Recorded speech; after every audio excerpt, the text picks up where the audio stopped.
The only sound in the Burmese jungle before dawn was the low hiss of rain sliding off the palm leaves. Men crouched in the mud beneath the dripping canopy, their uniforms soaked through, their hands tightening around rifles that had long ago rusted at the hinges. A faint glow of a cigarette ember flickered for a second before a sergeant crushed it under his boot. No light was allowed, not this deep in Japanese-controlled territory.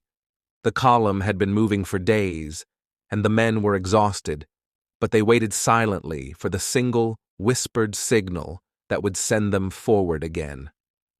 These were the Chindits, long-range raiders operating far beyond any conventional support line, and every man in the column knew that once they stepped into enemy-held jungle, there was no promise they would ever come out. The concept behind the Chindits had begun in 1942, after British forces had suffered catastrophic defeats in Burma. A veteran officer named Ord Wingate had argued that instead of fighting Japan along predictable supply routes, small, mobile columns should slip behind enemy lines, destroy railways, ambush convoys, attack camps, and disrupt communications in places the Japanese considered secure. If they could make the enemy nervous in his own rear areas, Wingate believed, they could tilt the momentum of a theater that seemed lost. By early 1943, the first Chindit operation, codenamed Longcloth, set off from India. The men carried everything on their backs or on mules: ammunition, radios, medical supplies, explosives, maps sealed in oilskin envelopes, and enough rations to last only a few weeks. Resupply would have to come by air, dropped from slow-moving Dakotas that risked flying low over jungle clearings.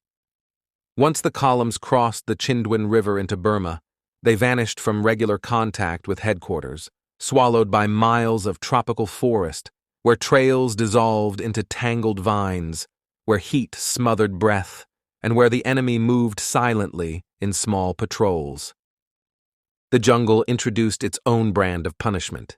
The heat was relentless, insects swarmed constantly, and monsoon rains turned every track into mud.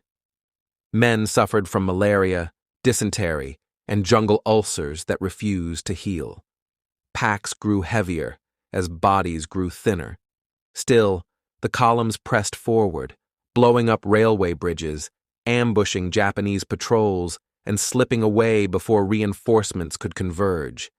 News of their survival and movement came sporadically, sometimes through coded radio messages, sometimes through scouts who reappeared after days in the undergrowth. The Japanese responded quickly. They cut off the routes the Chindits had used to enter the jungle, closed in from multiple directions, and tried to starve the raiders into surrender. But the columns were trained to move unpredictably. They broke into smaller groups, reassembled miles away, then broke apart again. Some wandered for days without finding the rest of their units. More than once, the Chindits had to abandon mules that were too weak to continue, leaving supplies scattered along the paths behind them. As the monsoon season deepened, the operation became a fight for survival as much as a mission. Men marched barefoot after their boots fell apart. They drank from streams crawling with leeches. Malaria swept through entire units, leaving soldiers delirious with fever, stumbling blindly through dense foliage. Still, Wingate's theory held. The Japanese diverted thousands of troops to hunt the raiders, disrupting their supply lines and relieving pressure on British and Chinese forces fighting elsewhere. When the columns finally emerged weeks later, some crossing back into India, others collapsing into friendly villages in northern Burma, the losses were staggering. More than 1,000 men were dead, missing, or too sick to stand. Many who survived could not walk without help. But the High Command saw a different picture, a deep penetration operation that had forced Japan to shift its strategy. Plans began immediately for a second, far larger effort. In early 1944, the Chindits returned to the jungle under Operation Thursday, this time supported by gliders and makeshift airstrips carved from small forest clearings. Gliders carrying troops and supplies crash-landed through trees, sometimes slamming into stumps or breaking apart on uneven ground. Those who made it out cut open the glider frames with axes, dragged out what equipment they could salvage, and began assembling forward bases inside enemy territory. These sites, Broadway, White City, Blackpool, and others, became hubs for raids, ambushes, and coordinated strikes meant to pin Japanese units in place during the Allied push from India. Japanese forces counterattacked immediately. They swarmed the airstrips, cut off water sources, and launched banzai assaults against perimeter defenses. Chindits fought from trenches carved into the jungle floor, firing until barrels overheated, then grabbing captured rifles to continue the fight. At White City, Japanese troops attacked day after day, screaming as they charged through machine gun fire. The defenders, running low on ammunition, called in airdrops that sometimes missed the clearing and landed among the enemy instead. Still, the perimeter held, buying precious time for Allied offensives farther north. But the cost was devastating. Wounded men often had to stay on the line because there was no safe way to evacuate them. Medical officers had to treat infections in the field with limited supplies, cutting open ulcers with pocket knives or draining jungle rot with improvised tools. Rations ran low. Many men survived on small handfuls of rice each day, supplemented by whatever they could forage. Malaria, dysentery, and typhus spread through the camps faster than treatment could keep up. As the weeks dragged on, exhaustion became a physical weight. Men fought while trembling from fever. They marched on legs that could barely carry them.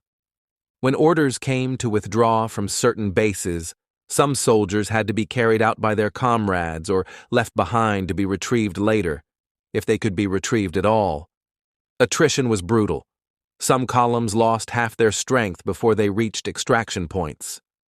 By late summer, the operation was effectively over. The Chindits had succeeded in tying down major Japanese divisions, disrupting supply lines, and forcing the enemy to redirect troops away from other fronts. But their survival came at a horrific price. Out of the roughly 9,000 men who participated, thousands were killed, wounded, or too sick to fight again. Those who returned to India walked off the transport planes looking skeletal, hollow-eyed, and changed forever by what they had endured. Many historians later debated whether the cost matched the gains. But the men who marched into the jungle did not argue doctrine. Their world had been the mud, the insects, the collapsing bridges, the glider wreckage scattered across clearings, the fever sweats, and the knowledge that every step deeper into Burma carried them farther from rescue. They followed orders, trusted one another, and fought against both an enemy and an environment that seemed determined to destroy them. Their story survives because those who came back told it, slowly, often reluctantly, and always with the memory of comrades who never walked out of the jungle.